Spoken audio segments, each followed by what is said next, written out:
followed by you need to get the confirmation for the university. Once you have received that, what you can do is you can simply go and accept it. The university will ask you for a bank sanction letter. Once you give the bank sanction letter, the university will be assigning you with an I-20.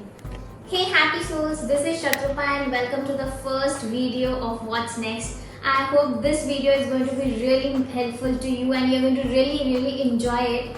So please stick around till the end of the session. See, we all want to go to US, we all aspire for higher studies and we really want to know everything in detail. I hope this video will entirely help you in knowing that.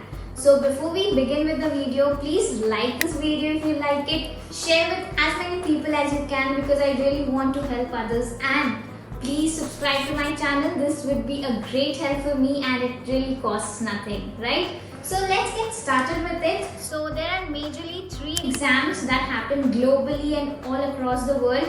First being GRE, then TOEFL and followed by IELTS. GRE and TOEFL are probably restricted till US, UK, Canada, right? But when it comes to IELTS, it's from Australia, Canada. You can work in different other in different other countries where you can give this exam and get yourself enrolled for higher studies, right? So stick around to this video till the end. Now moving ahead, that how do you actually get to know that what GRE, TOEFL and IELTS is all about? Basically, GRE, IELTS and TOEFL, these are the 3 exams that test your English speaking skills, writing skills and listening skills.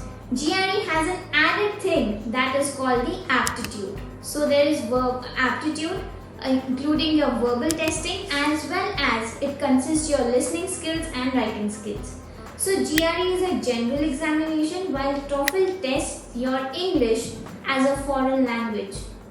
And same with IELTS. IELTS too tests your English speaking skills. Not just speaking, your writing as well as your listening skills. Right? And yeah, to be included, all of them do have the reading skills as well. So without wasting much time, let's look how will you apply for this exam, where to prepare for, and how do you further process your applications. So as I was talking about GRE, TOEFL and IELTS, so this is the official page where you can register yourself for GRE. So I'll give you the link in the description box, need not worry for that. So as you can see, there is a big opportunity. You can get up to 25% off on your TOEFL exam if you register for GRE, right? So in case there are many people who apply for GRE, apply for TOEFL all at the same time. So in case you're doing that, you can of course get up to 25% of fee waiver on your TOEFL application fee, right? So now that you click over here on register now, it will redirect you to a certain page, right? When it does so, it will take you to a page where you need to fill your information, you need to fill the details that has been asked, right? So by then you will get to know how you can apply for your test date, which center you want to choose, that everything will be given in that particular page. Now coming down to TOEFL, this is again the link for TOEFL which I will be providing in the description box. So you can select your username, you can enter your password, or if you're a new user then you can create your account. But if you if you have already registered for GRE, since even TOEFL is organized by ETS, you don't have to sign in as a new user. You can simply use your old user ID and password that you had used for GRE and you can simply sign in, right? And it will automatically give a 25% off on your exam fee, right? So this is how GRE and TOEFL works. So TOEFL is purely your English base, that is listening, reading, writing and speaking. While GRE is depending on certain aspect of aptitude as well. That means there is maths and there is a combination of English, right? Moving ahead with IELTS, but before that I would like to say that GRE and TOEFL is restricted to the region of US and Canada. While if you look forward to IELTS, then IELTS includes your Australia, it includes UK, it includes Canada. So there is a little widespread of IELTS, and IELTS is not held by ETS, this is done by IDP. So IDP is another organization, same as ETS, which organizes IELTS. Now these exams, may that be may that be GRE, TOEFL or IELTS, they are available in every month. So depending upon your availability and what time will it take for you to prepare yourself, you can apply for the exam anytime. Now if this is IELTS, I'll again provide the link in the description. So first you need to select the test, whether you want to give a computer based IELTS or you want to give a pen and paper based IELTS. So that is completely up to you. Now once you have selected that, suppose I select a computer based IELTS, I get to choose the test module. Until and unless it's specified that you're applying for one particular thing, you generally apply for the general training. Okay, once that is done, you get to choose your city. Whichever city is near to you, you get to go there and you are going to give your exam. But in case you're choosing for pen and paper based, you again need to choose general training, but here you will get a wide range of cities, right? So in pen and paper based, almost every city has this opportunity where you can go and give your pen and paper based IELTS. But for computer based, there are certain cities, specific cities where you need to go and give your test, right? So again, you can apply over here. You can click on book now and you can choose your date as per your availability and you can get started. Now coming to the next aspect, that is where do you prepare from, right? So there are widespread of videos across the YouTube from where you can prepare for GRE, but ETS has its own official book that you can see. I'll provide you the Amazon link in the description again. So you can go there and you can buy. It consists of all the three, including your quantitative reasoning and verbal reasoning, right? So it does not cost much and there are certain offers also. You can see there are bank offers. So with that you can purchase it. And coming down to TOEFL, even ETS has book for TOEFL, which is an official guide. So it's just one test book. Okay, there's multiple sets are there. So you can go for this one. This is best one by paperback. And I'll again provide the link in the description. So this is how GRE and TOEFL works. Coming to the next is IELTS. Now if you want to prepare for IELTS, let me tell you, IELTS gives you a free book on registering upon the exam, right? So when you have done everything, you have selected your center, you have selected the date, you are all set, IELTS will send you a book when the payment is done. So that's a free book that you get from IELTS and you can prepare from there, right?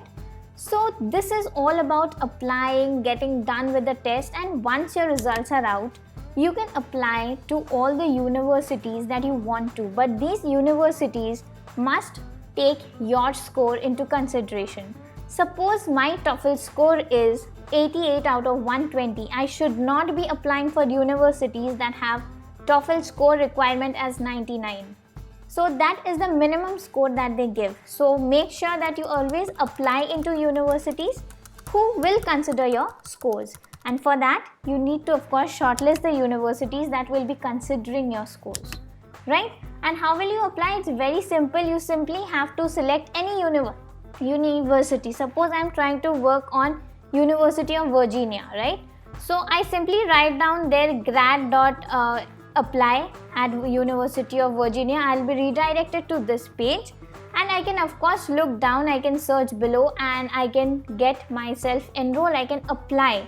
And yes, it comes with a certain fee, so you need to pay that fee in order to apply for the university, right? So this is just an example. In further videos, we'll see how in detail and in depth can you actually apply at different university. So once you have done this, the university will send you a confirmation email that you can be officially admitted into this university. Once you get that, all you need to do is you have to go write a mail back to the university accepting that offer that you really want to study in their university. Once that is done, they'll ask you to give them certain documents. One of the very important document is a bank sanction letter. Now what is a bank sanction letter? Every university has their fee requirement, right? So there is a fixed amount of fee that you need to pay for the course to the university. You need to get your student loan approved for that reason, and that is a bank sanction letter that bank gives you, and that is something that has to be submitted to the university, right? Once that is done, the university will issue you an I-20. I-20 is nothing, a very simple form where the university writes that this child is enrolled into my university, so he or she can apply for a visa, right? So that is the form, and after that you need to pay I-901 fee, that is the service fee. This is a fee that is paid to the government of US, right? For the reason that it is a student exchange program, that is the full form of service, student exchange visa program.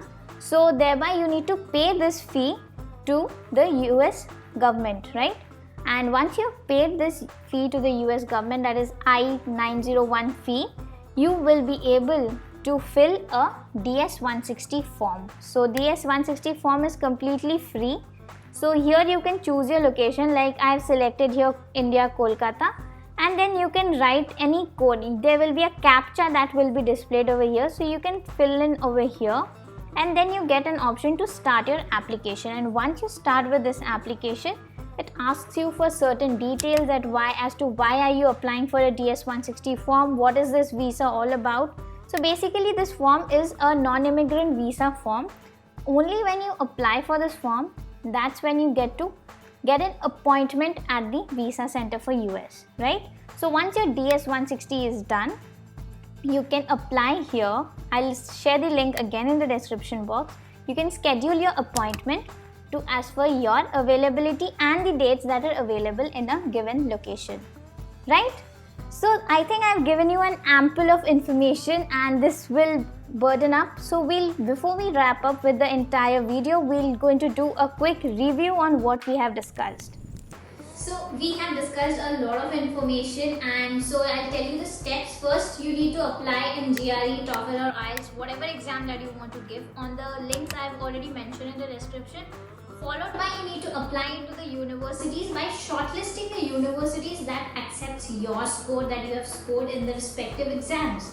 Followed by, you need to get the confirmation for the university. Once you have received that, what you can do is you can simply go and accept it. The university will ask you for a bank sanction letter. Once you give the bank sanction letter, the university will be assigning you with an I-20.